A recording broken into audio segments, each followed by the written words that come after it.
दिल्ली के कोने कोने से आए हुए आज मेरे सभी साथियों को मेरा नमस्कार, मेरा प्रणाम। मुझे बेहद खुशी है, इतनी सारी महिलाएं आज इस कार्यक्रम में आई हुई हैं। सब लोगों को मेरा सादर प्रणाम।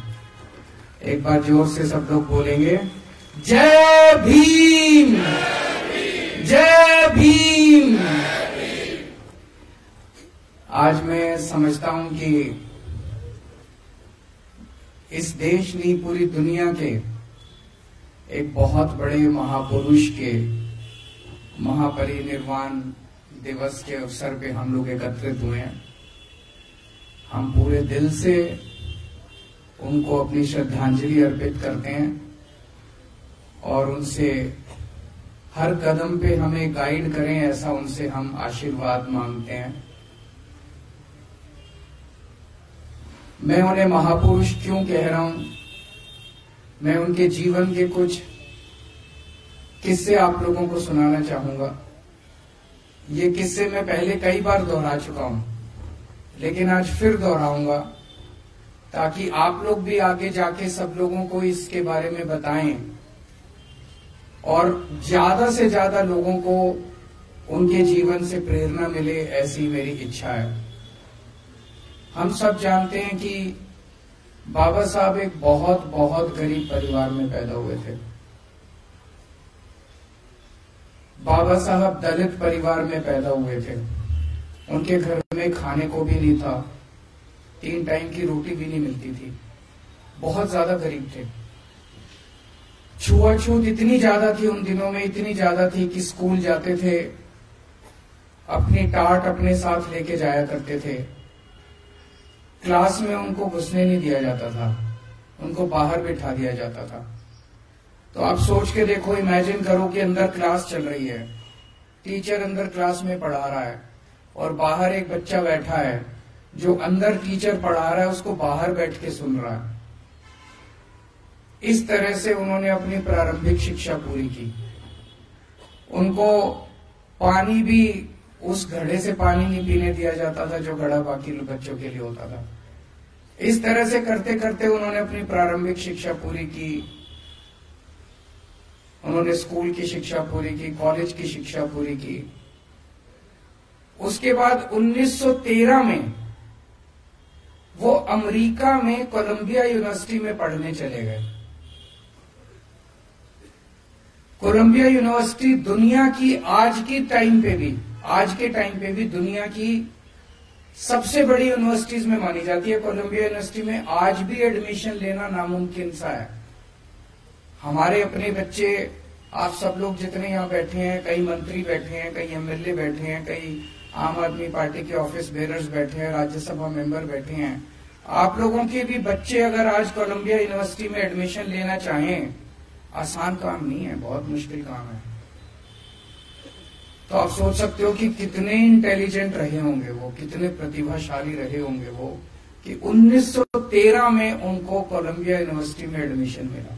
पहली बात मैं ये सोचता हूं, एडमिशन कैसे मिला? आज अगर आपको अमेरिका, फ्रांस, जापान, इटली किसी यूनिवर्सिटी में एडमिशन लेना हो, आप क्या करते हो? गूगल पे जाते हो, सर्च मारते हो, उसका फॉर्म डाउनलोड करते हो, फिर फॉर्म भरते हो, फॉर्म अप्लाई कर देते हो।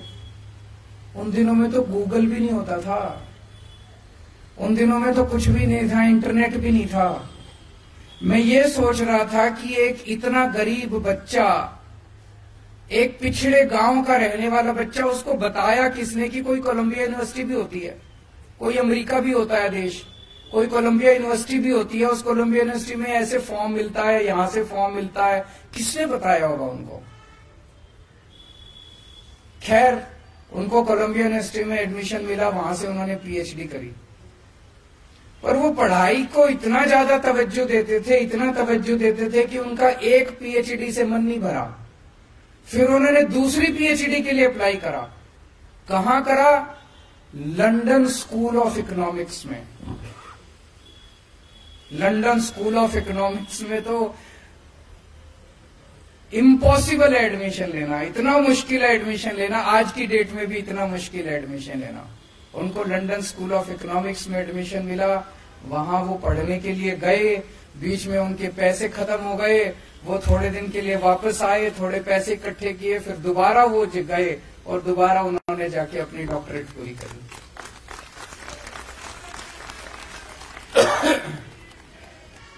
उन्होंने बहुत ज्यादा शिक्षा को महत्व दिया, बहुत ज्यादा। मैं तो कई बार ये सोचता हूं कि वो टाइम के पहले, हमारे देश का दुर्भाग्य है कि टाइम के पहले हम लोगों को छोड़ के चले गए। अगर 10 साल और रह जाते, वो 15 साल और रह जाते, मैं समझता हूं कि अपने जीते जी वो देश के सारे सरकारी स्कूल ठीक कर जाते। आज 75 साल हो गए देश को, 75 साल में इन सारे लोगों ने मिलकर देश के सरकारी स्कूलों का बेड़ा गर्क कर दिया। इन लोगों ने, शिक्षा इनके एजेंडा में ही नहीं है। कोई पार्टी नहीं चाहती कि देश के बच्चों को, गरीब बच्चों को शिक्षा मिले।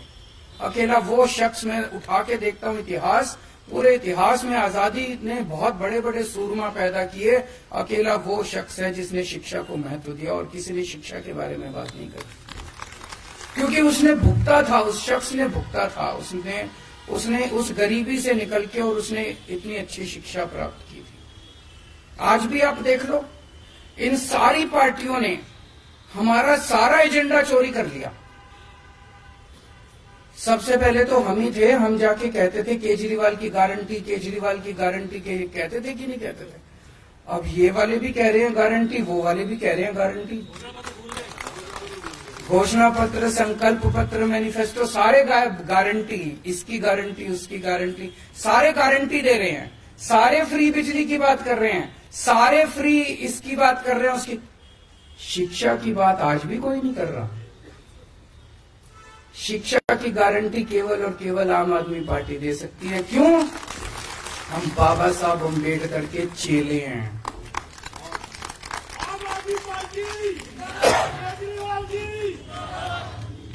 आज भी कोई दोनों पार्टियां उठा के देख लो, दोनों के गारंटी कह लो, संकल्प पत्र कह लो, कुछ भी, दोनों में से कोई पार्टी नहीं कहती आपके बच्चों के लिए स्कूल बनवा देंगे। दोनों में से कोई पार्टी नहीं कहती सरकारी स्कूल ठीक कर देंगे, फ्री में ये दे देंगे, फ्री में वो दे देंगे। शिक्षा की बात केवल आम आदमी पार्टी करती है और कोई पार्टी नहीं करती। तो शिक्षा के ऊपर आम आदमी पार्टी ने बहुत काम किया है, क्योंकि हमें दिल से लगता है कि हम बहुत आम लोग हैं। ये जितने अपने एमएलए हैं, 90% से ज्यादा अपने एमएलए कोई पार्टी के किसी नेता के या किसी उसके बच्चे नहीं है, कोई पॉलिटिक्स से नहीं आए थे। हम सब लोग आम लोग हैं, आम जिंदगी से आए और एक आम आदमी की समस्या को समझते हैं। मेरे पिताजी, मेरी माताजी, मेरे दादाजी, मेरे नाना जी, मेरी नानी, मेरे मामे, दूर दूर तक मेरे पूरी रिश्तेदारी में कोई पॉलिटिक्स में नहीं है। हम पॉलिटिक्स से नहीं आए। ऐसे ही सारे हमारे एमएलए हैं, हमारे मंत्री हैं, जो बहुत आम जनता के उससे आए हैं। हम शिक्षा के महत्व को समझते हैं कि अगर एक परिवार के बच्चे को शिक्षा मिल जाए, उस परिवार की तो वो तो गंगा नहाया हो जाता है। वो परिवार, उसका तो फिर बेड़ा पार हो जाता है, उसकी गरीबी भी दूर हो जाती है, उसकी कई समस्याएं दूर हो जाती है। और अगर किसी परिवार के बच्चे को शिक्षा ना मिले तो आने वाली पीढ़ी दर पीढ़ी वो पिछड़ा ही रहता है, वो आगे नहीं बढ़ पाता। तो शिक्षा सबसे जरूरी है, ऐसा हम लोगों को वो है। तो सबसे ज्यादा हम लोगों ने शिक्षा पे जोर दिया। और जितना मैं सोचता हूं, मुझे लगता है कि जानबूझ के इस देश के अंदर 75 साल जानबूझ के लोगों को अशिक्षित रखा गया। अगर 5 साल के अंदर, 7 साल के अंदर आम आदमी पार्टी की दिल्ली सरकार दिल्ली के 2 करोड़ लोगों के बच्चों को अच्छी शिक्षा दे सकती है, तो 75 साल में क्या हमारे देश के लोगों को, 140 करोड़ लोगों को अच्छी शिक्षा नहीं दी जा सकती थी? दी जा सकती थी। जानबूझ के अनपढ़ रखा गया, जानबूझ के अशिक्षित रखा गया। 2 मंत्र थे बाबा साहब की जिंदगी के, संघर्ष और सेवा। और हमारे ऊपर ये दोनों लागू होते हैं। जब अपनी 70 में से 67 सीट आई थी, तो मैंने सोचा था चलो अब संघर्ष पूरा हुआ, अब सेवा करेंगे। लेकिन इन्होंने जो तंग करा हम लोगों को, काम नहीं करने दिया, इतने अड़चन अड़ाई, इतने एक के बाद एक कानून लेके आ रहे हैं, ये भी पावर हमारी, ये भी पावर हमारी। केजरीवाल की कोई पावर नहीं है कि बिना पावर के भी हमने इतना काम कर दिया। तो तब मेरे को अब लगने लगा कि आम आदमी पार्टी तो पैदा ही संघर्ष के लिए हुई है। जो जो आम आदमी पार्टी में आए वो ये सोच ले भाई ये कांटों का ताज है। हम पैदा ही, हमारा पूरा जीवन ही संघर्ष है, संघर्ष में ही जीना है अपने को। जैसे बाबा साहब अम्बेडकर का पूरा जीवन ही संघर्ष था, हमें भी संघर्ष में ही जीना है। आज भी ये मतलब कभी ये काम रोकेंगे, कभी वो काम रोकेंगे, अफसर तुमको रिपोर्ट नहीं करेंगे, ये नहीं करेंगे, वो नहीं, काम नहीं करने देना इन लोगों को। और हमने भी ठान लिया काम तो करके रहेंगे हम लोग। जब हम सड़क पे थे तभी काम करवा लेते थे इन लोगों से, अब तो हम अंदर आ गए, कुछ ना कुछ रास्ते निकल ही जाएंगे। तो एक तो संघर्ष से घबराना नहीं है। संघर्ष हमारे जीवन का सबसे बड़ा, आज आपके 3-4 नेता जेल के अंदर हैं। आज अगर वो झुक जाएं, अगर वो इनकी बात मान लें, अगर वो आज बीजेपी में चले जाएं, 2 दिन के अंदर बाहर आ जाएंगे। मनीष सिसोदिया को देखो, उनकी वाइफ कितनी बीमार है, कितनी ज्यादा बीमार है। उनका बेटा कनाडा में है, उनके घर में उनका ख्याल रखने वाला कोई नहीं है, लेकिन फिर भी 10 महीने हो गए जेल में उनको। आज अगर मनीष सिसोदिया बीजेपी के साथ हाथ मिला लें, अपना अच्छी जिंदगी जिएंगे, लेकिन नहीं। बाबा साहब अम्बेडकर के और भगत सिंह के चेले हैं, मर जाएंगे, कट जाएंगे, लेकिन झुकेंगे नहीं। देश के लिए लड़ने के लिए आए हैं, देश के लिए अपने असूलों से कभी समझौता नहीं होगा। बाबा साहब अम्बेडकर की भी जिंदगी आप पढ़ो, कितने ऐसे मौके आए जब उनको कहा गया समझौता कर लो, इस चीज पे समझौता कर लो, उस चीज में है ना, कि कितने सारे ऐसे मौके आए, कभी समझौता नहीं किया उन्होंने किसी चीज पे समझौता। हमें भी समझौता नहीं करना, देश के साथ समझौता नहीं होगा, मुल्क के साथ समझौता नहीं होगा, जनता के लिए दूसरी चीज सेवा। भगवान, हमने पिछले जन्म में कुछ अच्छे काम करे होंगे, जो हम जैसे आम लोग, छोटे छोटे परिवारों से आए हुए लोग, छोटे छोटे बैकग्राउंड से आए हुए लोग, मध्यम परिवार के इतने सारे हम एमएलए, हम सारे लोग, हमको ऊपर वाले ने कितना बड़ा मौका दे दिया। कोई एमएलए बन गया, कोई मंत्री बन गया, कोई मुख्यमंत्री बन गया। इसको हमें एक अवसर के रूप में देखना है कि ऊपर वाले ने अवसर दिया है। ऊपर वाला हर एक किसी को ऊपर वाला पैसे दे देता है, किसी को ऊपर वाला सत्ता दे देता है, किसी को ऊपर वाला कुछ दे देता है। लेकिन अगर उसको घमंड हो जाए, अहंकार हो जाए कि ये मेरे को तो मेरी वजह से मिला और मैं पता नहीं कितना हूं, बस खत्म है वो आदमी। हमें ये सोचना है कि ये भगवान ने हमें दूसरों की सेवा करने के लिए सत्ता दी है, भोगने के लिए सत्ता नहीं दी। तो इस सत्ता को हमें सेवा के लिए इस्तेमाल करना। जितनी भी बहुत अड़चने हैं, मेरे पास कई एमएलए आते हैं, जी ये काम नहीं हो रहा, वो काम नहीं हो रहा, बहुत अड़चने आएंगी, सारे कोशिश करेंगे आपसे। आज ये आपके काम में अड़चन क्यों डाल रहे हैं? आज अगर आप सक्सेसफुल नहीं होते, सफल नहीं होते, कोई अड़चन ही नहीं आती। आज अगर आप स्कूलों का काम नहीं करते, अस्पतालों का काम नहीं करते, महिलाओं का सफर फ्री नहीं करते, बिजली फ्री नहीं करते, पानी फ्री नहीं करते, तीर्थ यात्रा फ्री नहीं करते, कोई अड़चन डालने वाला नहीं था। अगली बार दिल्ली हार जाते, उनको पता था, उनको पता है दिल्ली अब आपसे कोई नहीं छीन सकता। दिल्ली के लोग आपसे बहुत प्यार करते हैं, दिल्ली के लोग आपको छोड़ने वाले नहीं है, इसीलिए वो छीनने के लिए अड़चन तो डालेंगे। जितनी अड़चन डाल रहे हैं उतना आपको खुश होना चाहिए कि हम सफल हो रहे हैं, और उनकी नींद हराम कर रखी है, इसीलिए वो अड़चन डाल रहे हैं। तो अड़चनों को पार कर करके आपको सेवा करनी पड़ेगी, और सेवा के लिए ही पैदा हुए हैं, सेवा जरूर करनी खूब।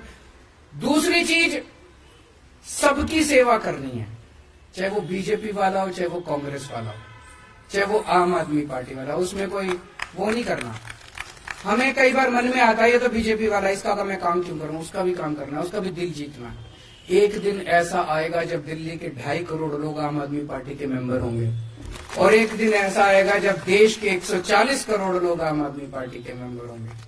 और आम आदमी पार्टी से मेरा मतलब आम आदमी पार्टी नहीं है, मेरा मतलब मुल्क है। मुल्क के लिए काम करना है अपने को। तो अगर कल को मुल्क और आम आदमी पार्टी के बीच में चुनना हो तो आम आदमी पार्टी को लात मार देना, मुल्क के लिए काम करेंगे। तो अपने को, मैंने कोरोना के टाइम में ये बहुत अच्छा एग्जाम्पल देखा था। कोरोना के टाइम में मैं देखता था कि तीनों पार्टियों के लोग मिल गए थे, आपस में ऑक्सीजन की जरूरत है, ये कांग्रेस वाला उसको फोन कर रहा है, वो उसको फोन कर रहा है, हाँ भी है, ऑक्सीजन का सिलेंडर है। दिलीप बताया करता था, दिलीप पांडे अपना कोऑर्डिनेट करता था सारा, और इतनी अच्छे तरीके से तीनों पार्टियों ने मिलकर काम किया था। वो स्पिरिट अपने को रखनी है। हम कोई दुश्मन थोड़ी है एक दूसरे के, एक ही तो मुल्क के लोग हैं। पता नहीं क्यों इतना जहर भर लिया हम लोगों ने आपस में एक दूसरे के दिल। तो सबका काम करना है, सबकी सेवा करनी है। आज हम दिल्ली के अंदर जो काम कर रहे हैं, बच्चों को अच्छी शिक्षा दी, हमारे पास क्या है? हमारे पास तो कुछ भी नहीं है। पकड़ लोग हैं, ना पैसे अपने पास, ना आदमी अपने पास, बस लोगों का आशीर्वाद है। जो 18 लाख बच्चे सरकारी स्कूलों में पढ़ते हैं, आज हर एक का माँ बाप मानता है कि यार इन्होंने मेरे बच्चों का भविष्य तो बना दिया। उन 18 लाख बच्चों के माँ बाप का आशीर्वाद हमारे साथ है। आज जो करोड़ों लोगों का हमने मोहल्ला क्लिनिक में इलाज कराया, करोड़ों लोगों का अस्पतालों में इलाज कराया, अगर किसी का एक्सीडेंट हो जाए तो उसका मुफ्त में इलाज होता है, वो कुछ तो आशीर्वाद शीश देके जाता होगा ना। उनके आशीर्वाद हमारे साथ हैं, यही हमारी संपत्ति है। तो सेवा करनी है, संघर्ष करते रहना पड़ेगा, पूरी जिंदगी संघर्ष करना पड़ेगा। हताश मत होना, डरना मत। और आज बाबा साहब अंबेडकर के महापरिनिर्वाण दिवस के अवसर पे ये अपने अपने मन में कसम खा के जाओ कि उसी रास्ते पर पूरा जीवन उनका संघर्ष ही तो था। आखिरी दम तक संघर्ष कर रहे थे वो। कितने किस्म किस्म के संघर्ष किए उन्होंने, राजनीतिक लेवल पे, सामाजिक लेवल पे, हर स्तर पे उन्होंने संघर्ष किया। जीवन ही संघर्ष है। जिस दिन जीवन में हमने समझौते कर लिए और हम कमजोर पड़ गए, उस दिन जिंदगी खत्म है तुम्हारी। आज एमएलए हो, कल एमएलए भी नहीं बचोगे। यही तो, समझौता नहीं करना, आगे बढ़ना है, मजबूती के साथ आगे बढ़ना है। और संघर्ष में ही खुशी ढूंढनी है, उसी में खुशी आने लगेगी जिस दिन संघर्ष को अपने जीवन का हिस्सा बना लेंगे। बहुत बहुत शुक्रिया।